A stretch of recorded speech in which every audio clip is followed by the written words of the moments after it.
मेरे सामाजिक परिवार के सभी सदस्यों को राम राम। राहुल गांधी वोट चोरी वाला जो आरोप लगाया उन्होंने, क्या वो बहुत उल्टा पड़ गया है क्या उनके ऊपर? अब देखिए, फर्जीवाड़ा तो साफ साफ किया, मुद्दा बनाने की कोशिश की, ये तो पहले दिन से समझ में आ गया। चुनाव आयोग सूची बनाता है, सूची में गड़बड़ होती है, सूची बनाने में राज्य सरकार की मशीनरी और जो राजनीतिक दलों के नेता कार्यकर्ता होते हैं वो साथ देते हैं। अब अगर राजनीतिक दल ही इस पर आ जाए कि नहीं वोट चोरी हो रही, वोट चोरी हो रही, तो क्या होगा? महाराष्ट्र में जितना कुछ बताया था उन्होंने वो सब झूठ निकला, अफवाह निकली। सबका जवाब भी चुनाव आयोग ने दिया और प्रमाण के तौर पर एक भी ऐसी बात सामने नहीं आई। महाराष्ट्र के चुनावों को रद्द करने की बात, खारिज करने की बात लेकर एक सज्जन पहुंच गए थे बॉम्बे हाईकोर्ट। बॉम्बे हाईकोर्ट ने पहले उसको पूरी तरह से खारिज किया और उसके बाद सर्वोच्च न्यायालय ने भी खारिज कर दिया। सर्वोच्च न्यायालय में स्पेशल इंटेंसिव रिवीजन यानी SIR जो बिहार में हो रहा है उसको लेकर सुनवाई चल रही। सर्वोच्च न्यायालय ने जो 65 लाख नाम कटे हैं उनमें आधार भी शामिल किया जाए पहचान पत्र के तौर पर। इसके अलावा कोई और बात ऐसी नहीं कही जिससे कोई संदेह हो। वोट चोरी तो दूर दूर तक नहीं हो। मैं बार बार कहता हूं कि वोट चोरी कहना ये लोकतंत्र और मतदाता दोनों का अपमान है। We the people of India, हम भारत के लोग जो हैं उनका अपमान है।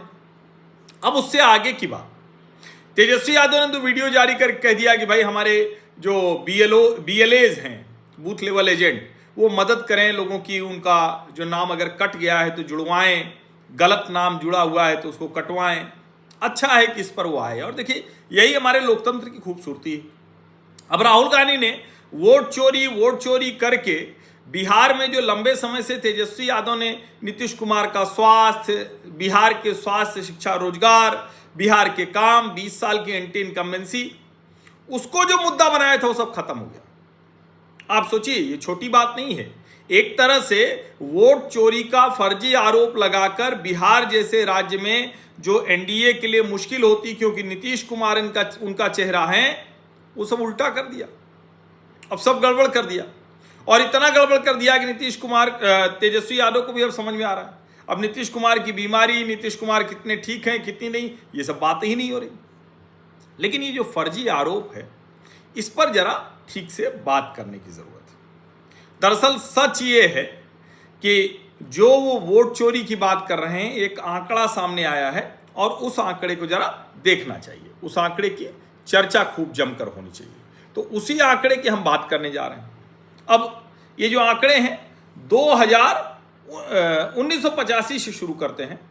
1985 के विधानसभा चुनाव में जो वोटर थे 44,10,000, ये महाराष्ट्र की बात हो रही है, और 24.57% ये बढ़ा था मत।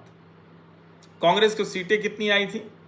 288 में से 161।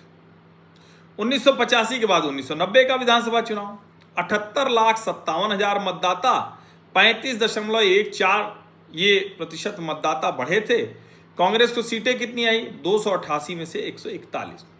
1995 का असेंबली इलेक्शन, 95 के असेंबली इलेक्शन में 92,86,000 मतदाता हो गए, 30.73% बढ़े। कमाल की बात ये कि जो कांग्रेस की सीटें थी वो 288 में से 80 ही रह गई।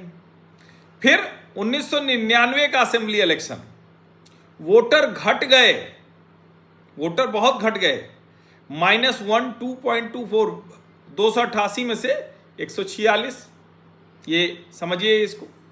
फिर 2004 की बात करें तो 71,82,000 वोटर, 20.72% बढ़े, 288 में से 152 सीटें कांग्रेस की।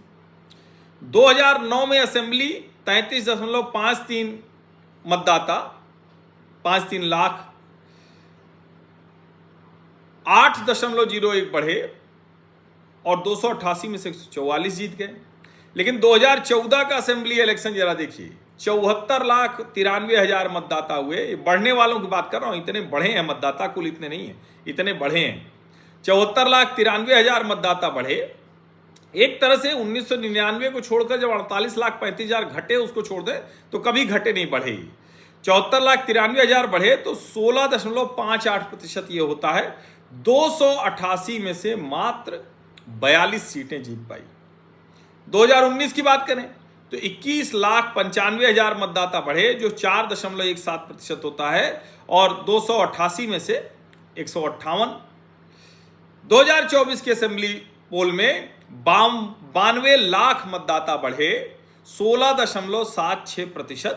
288 में 53 सीटें आई। ये तो हो गया एक मसला। अब दूसरा वाला भी बात कर लेते हैं। बार बार कह रहे हैं कि वोट चोरी हो गई, वोट चोरी हो गई। 2024 की बात करते हैं।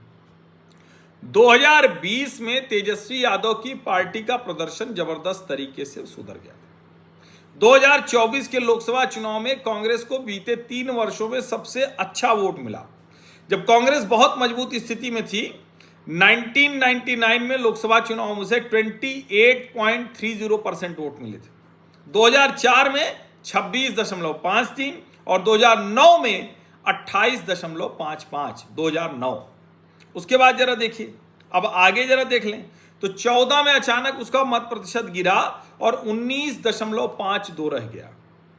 जाहिर है बहुत गुस्सा था, बड़ी भ्रष्टाचारी सरकार चली थी, बहुत पॉलिसी पैरालिसिस थी, राजनीति में नेता न हो तो, और मनमोहन सिंह नेता कोई थे नहीं। 2019 में 19.67 यानी बहुत माइनर सा बढ़ा। लेकिन जब 2024 की हम बात करते हैं तो इसको जरा देखिए। 2024 के चुनाव में 21.4 हो गया, यानी 14 में 19.52, 19.67 और 21.4। इसका मतलब क्या हुआ? इसका मतलब यह है कि जो कुछ दिख रहा है लगभग वैसे ही वोट प्रतिशत आगे बढ़ता है, लगभग वैसे ही वोट भी मिलते हैं। लेकिन अब चूंकि एकदम हालत खराब है, उनकी स्थिति गड़बड़ है, तो वो इस तरह की बात कर रहे हैं, ये माहौल बनाने की कोशिश कर रहे हैं। लेकिन अब ये सब सामने आ रहा है। तो जैसे मैंने एक बार आपको बताया था ना कि वो अपने घर परिवार में सबको अपमानित कर देना चाह रहे हैं। क्योंकि राहुल गांधी सफल नहीं हो पा रहे हैं तो इंदिरा गांधी की कमजोरी, कि बांग्लादेश अलग कराया तो भैया क्यों नहीं पीओके ले लिया, ऐसी चीज़ें, क्या कुछ किया, सीमा कितना आगे बढ़ी, नेहरू जी की कमजोरी, इंदिरा जी की कमजोरी, राजीव जी के समय में क्या, ये सब वो सामने ला दे रहे हैं। क्योंकि उनको लग रहा है कि अरे भाई हमारे परिवार में सब लायक थे, हम ही अकेले कम लायक हैं। तो अब ये तो उनको चिंता कर रही है। इसी तरह से ये जो वोट चोरी वाला कह रहे हैं वो इसीलिए कह रहे हैं क्योंकि वो कुछ नहीं कर पा रहे हैं, वो जनता के बीच में भरोसा नहीं बना पा रहे हैं। तो उनको लग रहा है चलो अब यही करते हैं। लोगों को लगेगा कि नहीं, राहुल गांधी में गड़बड़ नहीं है, राहुल गांधी तो बहुत बढ़िया है। लेकिन चूंकि नरेंद्र मोदी वोट चोरी कर लेते हैं इसलिए गड़बड़ हो जाता है। अब इसका हमेशा मैं कहता हूं कि इसका कोई FIR करके या चुनाव आयोग रोज रोज प्रेस वार्ता करे, इससे कुछ नहीं होने वाला। इसका पॉलिटिकल रिप्लाई देना पड़ेगा। भारतीय जनता पार्टी को पूरी ताकत के साथ राजनीतिक जवाब देना चाहिए। और अगर आप ध्यान से देखिए तो जैसे जैसे बिहार चुनाव नजदीक आता जा रहा है वैसे वैसे राहुल गांधी एंड कंपनी, उनके साथ जो लोग हैं विपक्षी नेता, उनका झूठ सामने आता जा रहा है। अब कोई नाम लेने की जरूरत नहीं है कि आदित्य श्रीवास्तव, मिनता देवी, गुरकीरत सिंह डंग, सुबोध कुमार, रंजू देवी, जिसका जिसका नाम उन्होंने पावर पॉइंट प्रेजेंटेशन से लेकर, थार गाड़ी पे बिठाने से लेकर और वो कुर्सियां लगाकर सामने पूछ के जो किया, सब झूठ निकला। जहां जहां के चुनाव को उन्होंने बताया वो सब झूठ निकला। संजय कुमार CSDS वाले जो आंकड़ा महाराष्ट्र का बताए, जिसके आधार पर पवन खेड़ा ने ग्राफिक्स और फिक्स भी बनवा लिया, वो सब झूठ निकला। खुद संजय कुमार को ये कहना पड़ा कि यार वो तो एक्सेल शीट में ऊपर नीचे हो गया था, तो विधानसभा का कंपैरिजन अलग हो गया लोकसभा से। ऐसा कहीं होता है क्या? ऐसा होता नहीं है। संजय जी कह रहे हैं तो ठीक है, अब उसको FIR हो गई, फिर सर्वोच्च न्यायालय ने रोक लगा दी, हालांकि FIR वगैरह नहीं होनी चाहिए, लेकिन इस तरह से अगर कोई करे तो वो थोड़ा मुश्किल तो हो ही जाती है। अब देखना ये होगा कि राहुल गांधी ने ये जो मुश्किल खड़ी की है, राहुल कांग्रेस के सामने, पूरी कांग्रेस पार्टी के सामने, पूरे विपक्ष के सामने, तेजस्वी को भी मनी मन लग रहा होगा कि अच्छा भला हमारा चुनाव चल रहा था, इस बार तो हम मुख्यमंत्री बनने की ओर बढ़ रहे थे और इस आदमी ने फिर से आकर भांजी मार। कमाल की बात ये कि भांजी तो मारी ही मारी, तेजस्वी कह रहे हैं कि राहुल जी अगले प्रधानमंत्री होंगे, लेकिन राहुल गांधी नहीं कह रहे हैं कि तेजस्वी यादव अगले मुख्यमंत्री होंगे। तो तेजस्वी यादव और राष्ट्रीय जनता दल के लोगों को ये लग रहा है कि ये तो गजब है, कांग्रेस अपने पुराने रूप में आ गई, जहां वो किसी भी स्थिति में क्षेत्रीय दलों को, क्षेत्रीय राजनीतिक पार्टियों को आगे नहीं बढ़ने देना चाहती।